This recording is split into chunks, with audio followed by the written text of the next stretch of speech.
Shalom, shalom. First and foremost, I'd like to start off giving all honor and glory, infinite praise and worship to our power, YAHAWAH, BAHASHAM, YAHAWASHI, BAHASHAM, HAQADASH. Double honors to our apostles, our elders, and bishops of great millstone who rule well, teach well, and sound doctrine, and strong shalom to the hopeful elect, and the rest of the large multitude of men, women, and children, that the Lord will have mercy on these last days. Right?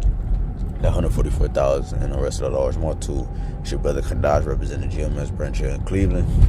Lord willing to bring out a quick and edifying and transit through the spirit and power of YAHWASHI, man. You know, just a quick in transit, man. You know, through the spirit. And I think I titled it "These Are Signs," right? These are signs, meaning. Matter of fact, let's do it like this. Do it like this. Let's see what a sign is.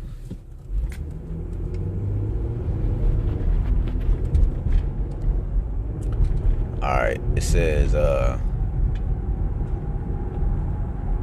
so sign is right, it's the etymon line.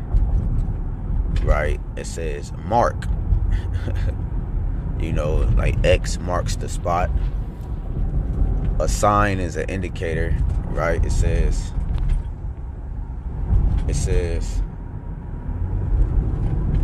bear with me.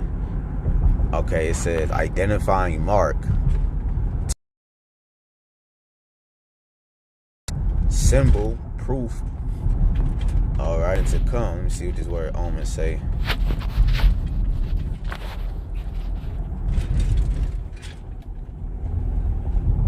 It says as an omen.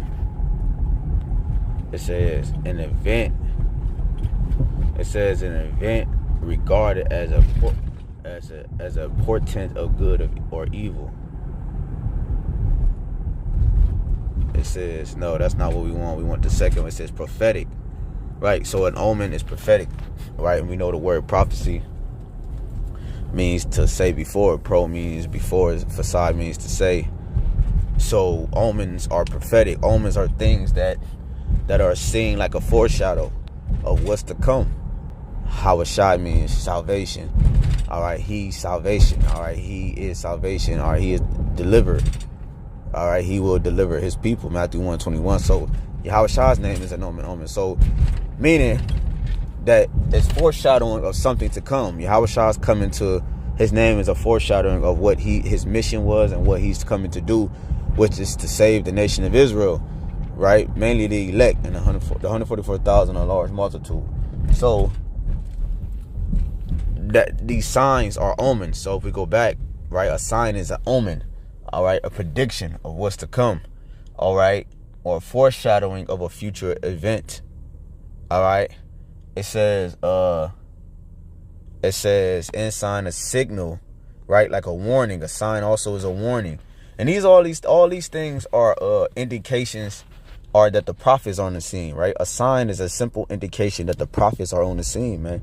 What do the prophets do, right? Let me grab this. This is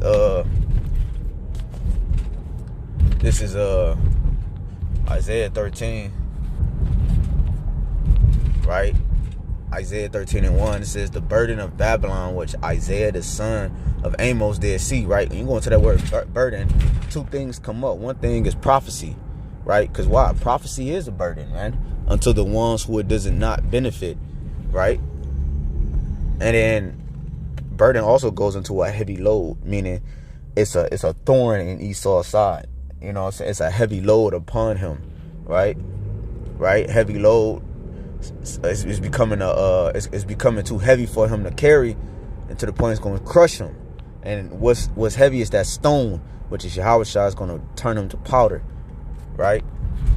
It says, I have commanded my sanctified ones. Salaki, verse 2, Isaiah 13:2. Lift ye up a banner upon the high mountain, exalt the voice unto them, shake the hand. Right? We just read a signal, an omen. It says a sign, and matter of fact, where's it at?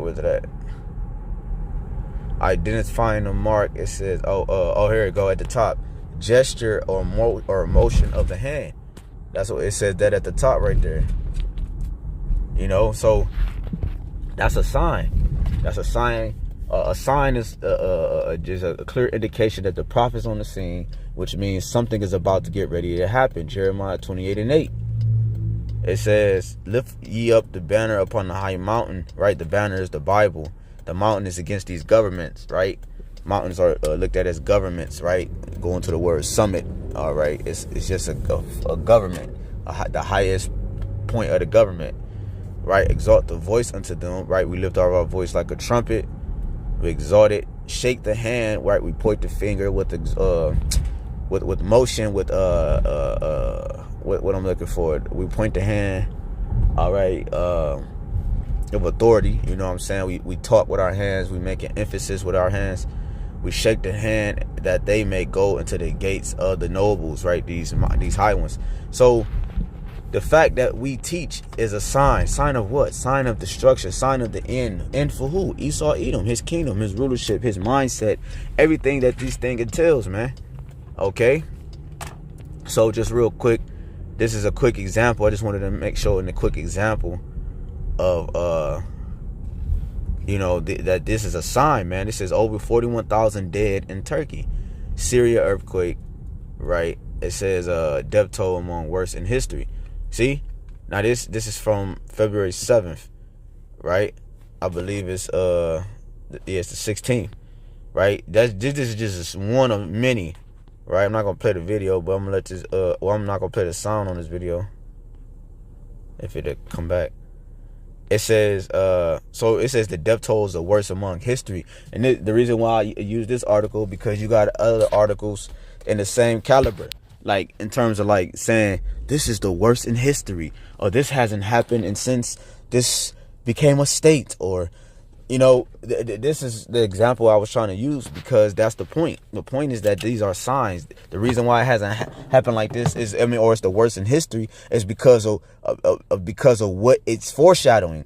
It's foreshadowing the complete destruction of a system within itself. All right. The fact that these earthquakes and different things is happening and becoming the worst in history is that because it's tied to the worst system in history. So therefore it's a foreshadowing of this system being kicked out forever, right? It's never been in history where a gigantic country has been lit on fire and turned into a desert and made an example of how to live to those who live ungodly. It's never in history been done like that. And that's what's getting ready to happen. This is a foreshadowing. This earthquake is a foreshadowing of things to come. It says powerful earthquake that shook Turkey and Syria last week had resulted in more than 41 deaths as of Tuesday. It is among the most devastating and deadliest disasters seen in recent history. Hundreds of thousands of people have died in major earthquakes worldwide over that last 2 decades alone. And what we all know, if we go in the scriptures and type in earthquakes, let's just see what pop up. 19. All right, let's see.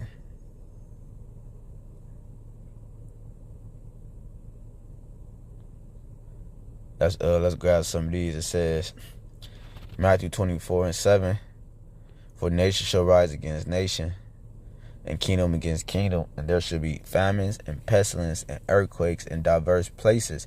All these are the beginning of sorrow. Sorrow is something that that's surrounded by mourning. You see? It says,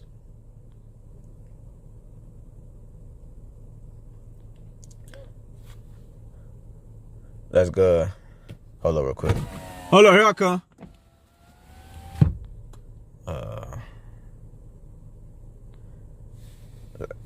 Revelation 6:12, and I beheld when he opened the sixth seal, and lo, there was a great earthquake, and the sun became black as sackcloth of hair, and the moon became as blood. Because when this is an indicator of the Lord's judgment, earthquakes.